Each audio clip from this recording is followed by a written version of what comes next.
Salufo, as you may be aware, New Jersey is the home.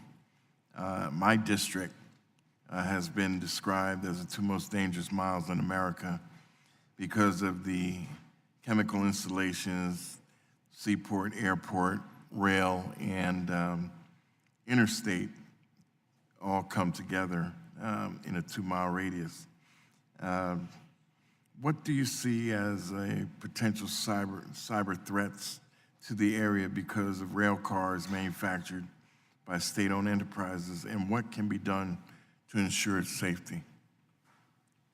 Thank you, Congressman. That's an excellent question. And when I highlighted the national critical functions earlier, these are 55 designated issues that, if denigrated, could have a debilitating effect on our national security, economy, and the like. And industrial control systems, whether from the chemical side or from other sectors, share common vulnerabilities, and that's something that we would call a single point failure. So I do think that what we need to start doing is racking and stacking, because we can't get our arms around everything all the time.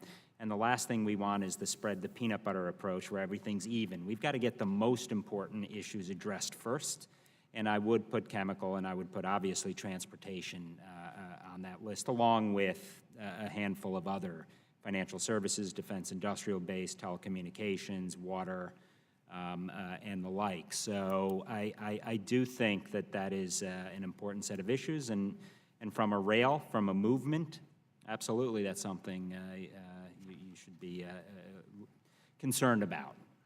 Thank you. Mr. Galloway, the U.S. is in a dire need, obviously, of robust investment in our aging transportation infrastructure.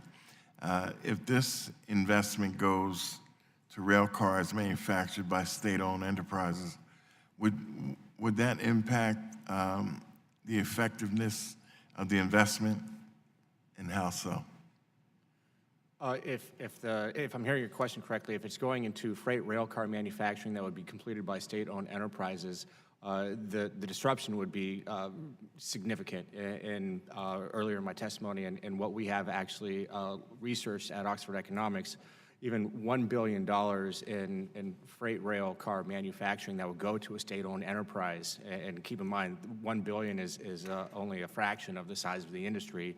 You're looking at a potential loss of 5,000 U.S. jobs, good-paying U.S. jobs, as well as $1.3 billion in U.S. GDP.